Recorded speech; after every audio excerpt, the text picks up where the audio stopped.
Definitely not the type of pregnancy announcement at all that I thought I would be making a couple of weeks ago, but here we are.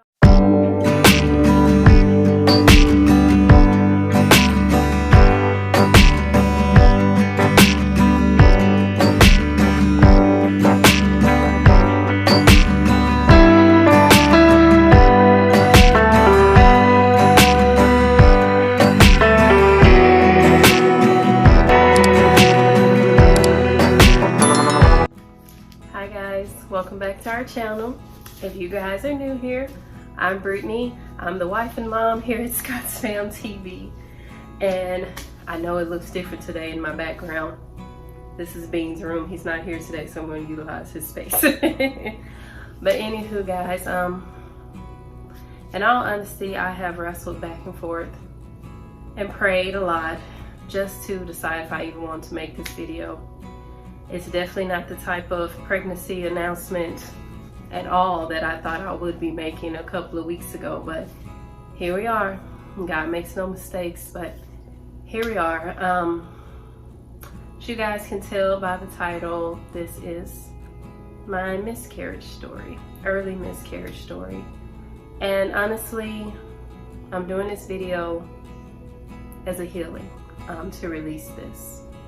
I'm also doing it to help other moms, other women out there who may have experienced this, may be experiencing it right now, because honestly, when I heard about it, I had no idea what it was, but I'm going to tell that as my story as well, okay?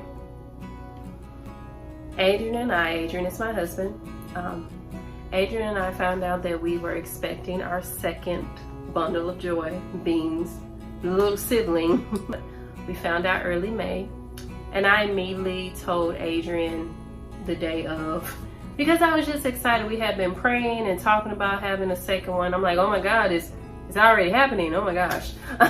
So, you know, and I took the test very early, prior to the due date of my cycle starting. I just felt different in my body. I knew that the month coming up that I wouldn't really have, it's like I'm very in tune with my body. I've been that way for years. I know when things are about to happen. I know when I'm getting sick. I can just feel different things happening in my body. I was the same way with Bean. When we conceived Bean, I knew that something was different, okay? So again, this month I knew something was different, and when it didn't show up that morning, I went and got a test, and it came out positive almost instantly. Told Adrian, and we immediately, you know, start praying over my wound and start just making little plans here and there. You know, you're excited.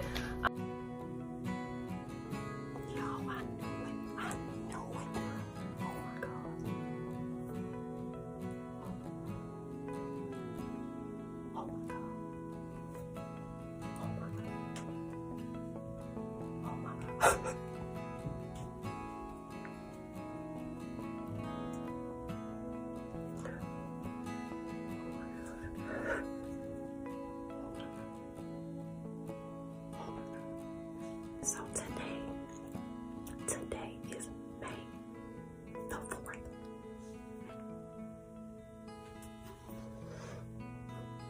Oh, I knew it. I don't know how I knew it, but I knew it. Oh my God. Y'all, I'm gonna be a mom again. Oh my God. Oh my God, Jesus. Oh my God, Jesus. I remember telling a close friend of mine the day as well, because we had been talking about it. I'm like, oh my God, I gotta tell somebody. You know, you're just excited, you know? And I told my friend. She was excited for me. And at this time, no one else knew but the friend and my husband, okay? Of course, she wasn't going to say anything. And then we held on to it a couple of weeks. And I would say, how many people knew? Prior to us going to our first appointment, only 3 other people knew at this time, okay? So that's a total of 5, including Adrian and my friend, okay?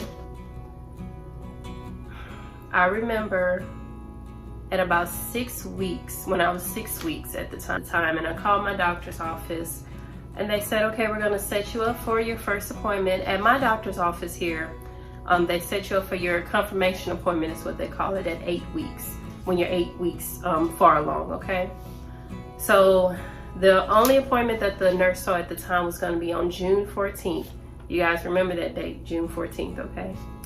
June 14th was the only available time. Well, that would have put me way past 8 weeks. That would have put me about at 10 or 11, okay? So I said, okay, we'll take it. Just put me on the books and say if anything comes up, then, you know, we'll give you a call and we'll schedule you earlier, okay? So as we're waiting, after I make the appointment, immediately I start noticing something different with this pregnancy. Early on, that again, I didn't notice with being when I was pregnant with my first. I had it was light spotting, and I had it every day. It started like 4 weeks. Well, no, I wouldn't say 4 weeks, because 4 weeks is when I found it, excuse me. It started at about that 6-week point. Like literally after I made the appointment, the next day I started noticing the brown spotting. And then I'm reading up on it, you know, talking to my doctors, often talking to the nurse. They're like, well, if it's not turning any other colors, then it's just your cervix is sensitive right now, you know, just take it easy, you know how that goes. And not saying that they didn't do what they were supposed to do. They answered my questions. When I called a question, they were always there to answer it. My doctor's office is amazing. And, you know, I would tell them my symptoms. I'm not having any pain. It's just this. And I wasn't used to it because, again, when I was pregnant with Bean, I had none of that, okay? I remember being very bloated this time before going to the doctor for the confirmation.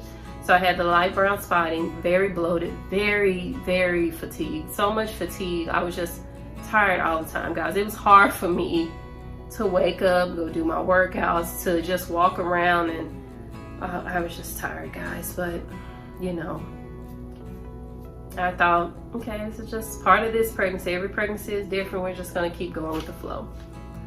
So Adrian and I go on a trip to Tulsa. You guys can watch those videos. Those are available. We go on our trip to Tulsa, and we're, you know, just talking about having 2 children at the time and being a parent of 2, being parents of 2, and, you know, just our life we're gonna do. And that week we came back, I had to go and stay with my brother at my mom's house, my mom and stepdad's house. Went and stayed over there. And this was the day before the confirmation appointment. Also at the time, Bean was sick. Bean ended up having the flu. Bean had a fever of 104. So I'm dealing with sick baby, coughing, just hot all the time. He's not feeling well. He's not eating, trying to keep him together. And the next day I literally have to go to the appointment. So I'm giving him medicine, trying to calm him down. He's not calm. Adrian meets us at the appointment on that day of the appointment. Now, the day of the appointment, it was June the 3rd. I was able to get an earlier appointment to my doctor's, okay, for the confirmation. The nurse actually called me one day and set it up after I told her about the spotting and everything. So she said, we're gonna get you at exactly 8 weeks, which would be on June the 3rd. So I said, okay, awesome. We'll make it the appointment, and, you know, we go there. We show up to the appointment. Adrian gets lost in the parking lot. He can't find where to park, but it was just a busy day, guys. But Bean and I, we go into the room for the ultrasound. Adrian arrives. The nurse brings him back, and, you know, I'm already on the table. He gets Bean. We're good to go. Bean is having a fit, though, at this time. He's crying and everything, but it's okay. So we start the ultrasound, and immediately I knew something. I just knew something was wrong, guys. You know, they do the ultrasound. Now, there's no recording of this because at the time, like I said, it was a very busy day. We just thought, okay, we're gonna go in here, we're gonna see our little baby, we're gonna talk to the doctor. We just gotta go. Let's keep things going. So they go around my belly, and we find the sack. The sack is empty. So she's looking around. I also have fibroids, which I knew about, found that out in my first pregnancy. She sees that, she measures those. She comes back to the sack, you know, just going around making sure and she tells me she's gonna have to do a vaginal sonogram or ultrasound. So they're gonna have to go in vaginally and do it that way. And when in vaginally, still the same thing. So she was very nice. Told me they called in a doctor just to get a second opinion, and both of them just said, yeah, the sac looks empty, but we're gonna talk to your doctor. You're gonna see your doctor at this time. Maybe you're not as far along as we thought. Well, at the time, I was either gonna be 7 or 8 weeks. There should have been something in the sac. So my doctor, we go to the doctor's office after that. You know, I get dressed, go to the doctor's office. Adrian and I are in there talking. He's like, okay, what's the chances of this? Or what have you?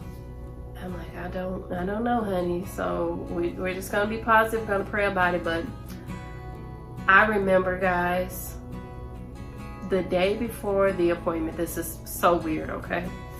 The day before my doctor's appointment for the confirmation, I literally watched a TikTok of this young woman. Her and her husband had been trying to have a baby, and she went to the doctor and there's no baby in the sac. And she said that it is a blighted ovum, and I hope I'm pronouncing it right, blighted ovum. And she showed the picture of her ultrasound, her sonogram, and it was exactly like mine. And I remember seeing it the day before, guys, and say, oh my God, I hope this is not what I see tomorrow. And lo and behold, it was that, a blighted ovum. I'll put the definition here, just in case you're like me and had no idea what it was.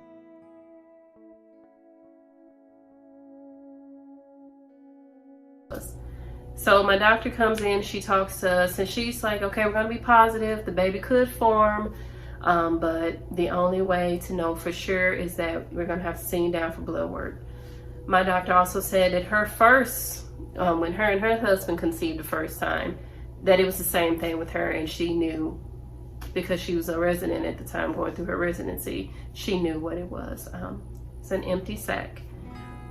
She explained to us, basically, it's nothing that we did, nothing wrong with us, but your chromosomes, the DNA, your egg, it forms, you know, like regular. It attaches itself to its uterus, to the uterus, but the embryo is never developed. So the baby never develops, but everything is still there, so the baby is coming, but the baby never arrives. So the sac is there, it's developing, but there's no baby.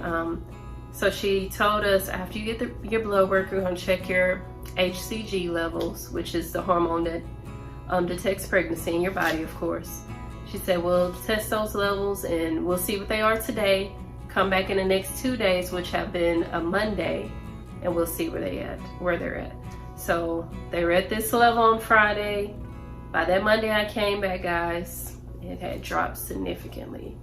And it was almost like my body knew, okay, we're no longer pregnant. I tell you guys, like instantly, the bloating went away. Once we heard what we had, there's no baby, the bloating went away. I got energy back. I'm like, the mind is, wow. It's like once I heard that, my body said, okay, we got to get back to normal. And of course, my doctor told us, okay, depending on what we see on Monday, after I call and speak with you, we'll discuss the options.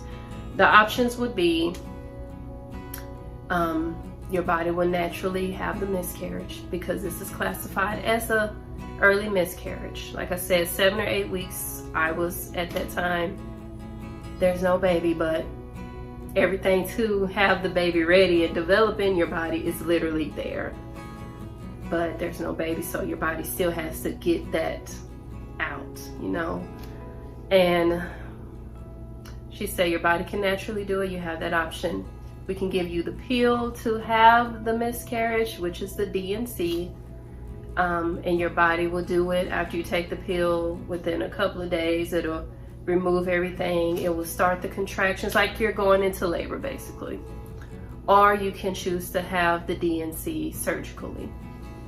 I chose the latter, to have the DNC surgically, because in my mind and in Adrian's mind, I just didn't want to be home and have to go through that if I was to take the pill, or even if my body did it naturally. I didn't want to be home and my baby see it, or I'm with my baby, or if I'm at work and how would I deal with that? Because I've never had to go through something like that. But I really didn't want the pill and take it over the weekend and my baby sees me like that. You know, I just couldn't wrap my mind around that. So we chose to go in and have the D&C. The D&C was scheduled for which date, guys? Remember that date I told you? June the 14th. The day that I was originally scheduled for my confirmation appointment was the date of my D&C. And guys, I was like, oh my God. Wow. Okay. Yeah. So the Friday I left the doctor, Bean I told you he was sick, and by this time he was getting worse. Like, antibiotics not working. Well, the antibiotics we had at the time was not working. Cough medicine not working. Allergy medicine not working. Us taking him cool baths not working. His temperature was just going up, down, up, down, up, down. He couldn't keep anything down. No dairy products. And I'm just like, my God, my mind didn't have time to process what my doctor just told me. There's no baby, because I'm dealing with the baby that's here.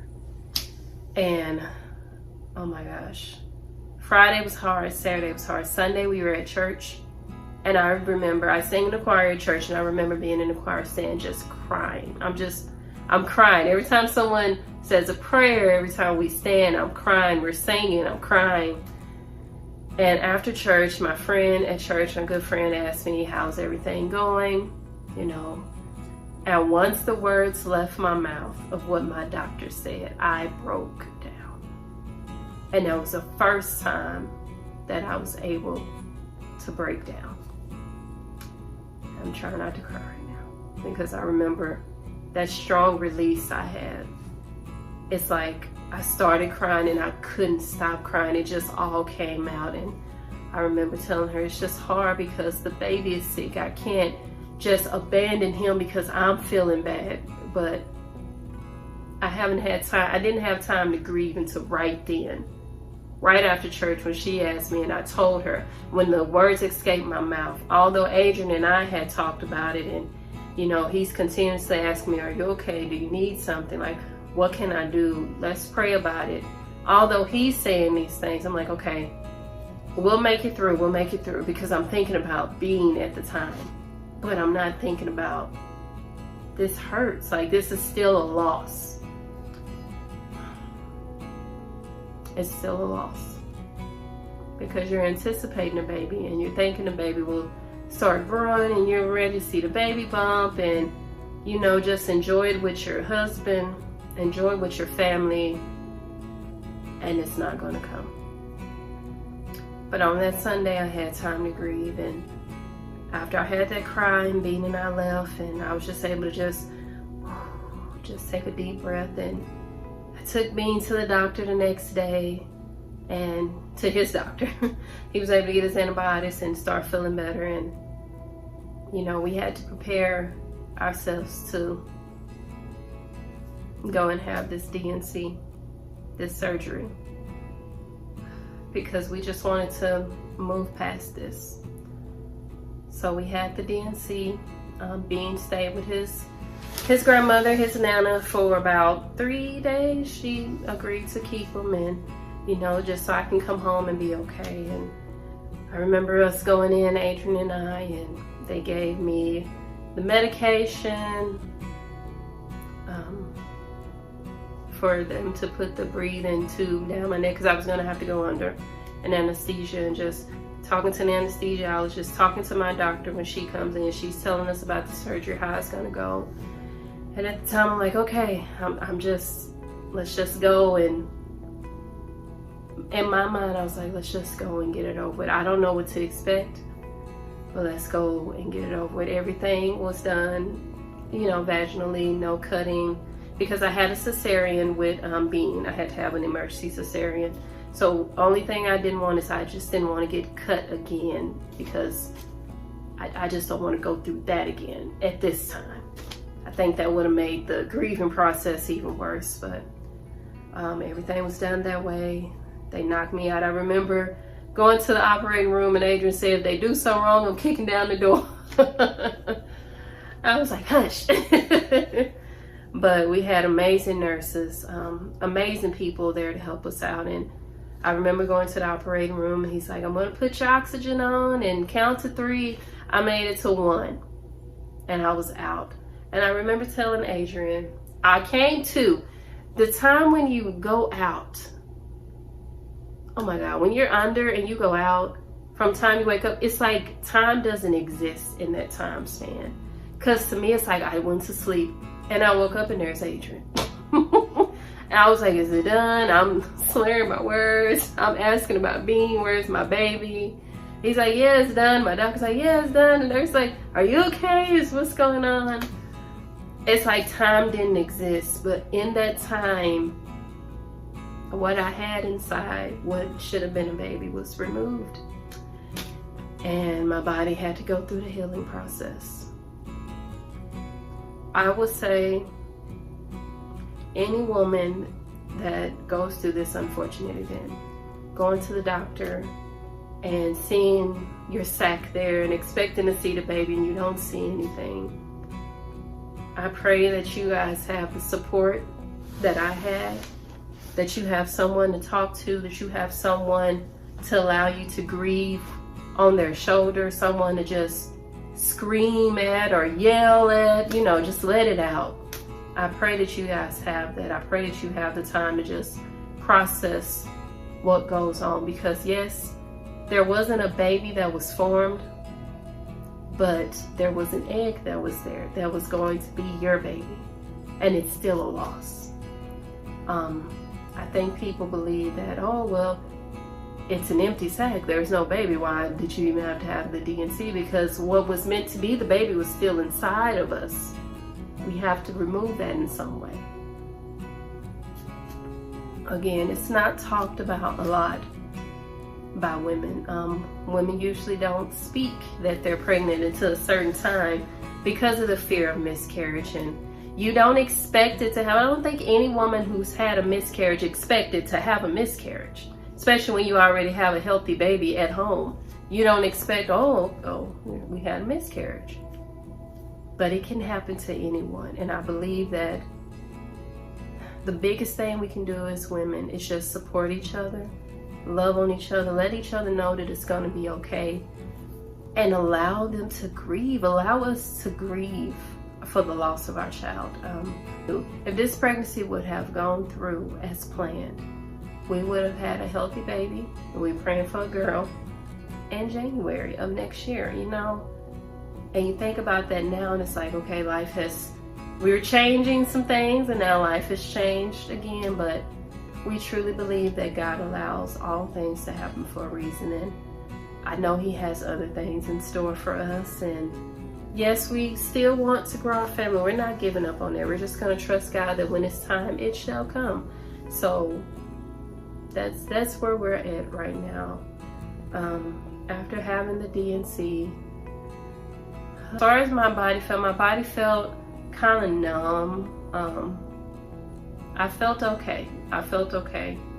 You do have the spotting afterwards. You have the spotting for about a week, and then that just gradually goes away. But of course, your doctor will tell you if you have anything else that comes up to give them a call. Thankfully, my body was able to go through the process, and I can honestly say I feel a lot better. I had my checkup with my doctor this past Thursday, and I feel better. I feel very good in my body. I feel like I'm back to before we found out we were pregnant, and no more fatigue, no more feeling that way. But you still have to go through the grieving process.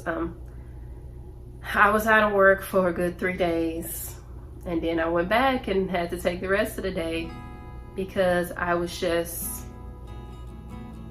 having an emotional roller coaster. It's a lot of emotions that I have gone through. You go through sadness, you go through loneliness. It makes you feel also a feeling I had. It just made me feel like, God, is something wrong with me? Did I do something wrong? Like, what could I have done differently? I was taking my prenatals. I was taking care of myself, working out as normal like I did with Bean. but what was it about this one that didn't? You know, you have thoughts like that, and at the end of the day, I just had to come to the conclusion that it's okay. It wasn't anything you did.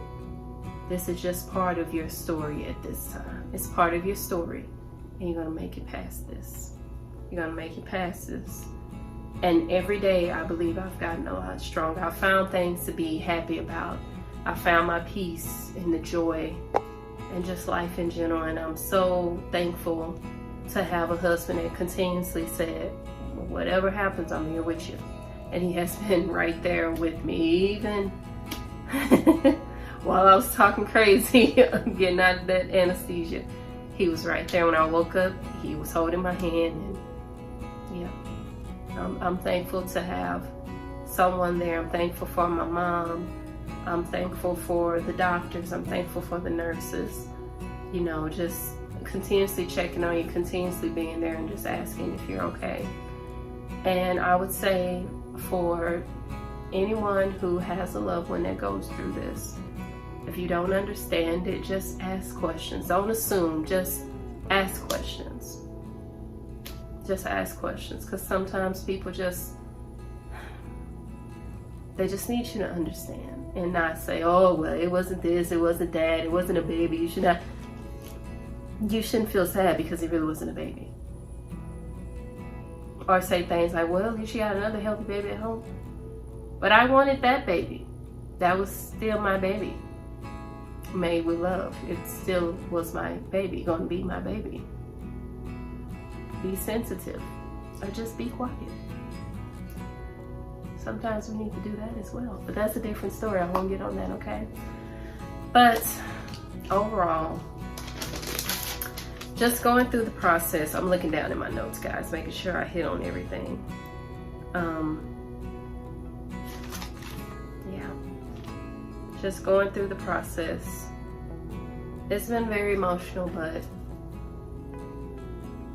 I feel that we can move past it. I am in the stage now when God blesses us to conceive again. I'm really not gonna, how do I want to say it? I'm not going to even accept it myself until we go to that first appointment. Like, okay, the test says we're pregnant, it's positive, that's great. But I'm not going to like say, okay, now is the time, until I go to that first appointment, because when something like this happens, it just changes how you feel about, you know, pregnancy, the beginning stage. It's like, I never knew that you could have a miscarriage of this sort. Again, it's not discussed that you can go in there and there's an empty sac. Some women have miscarriages, unfortunately. They see the baby develops, there's a heartbeat, they go back, there's no heartbeat.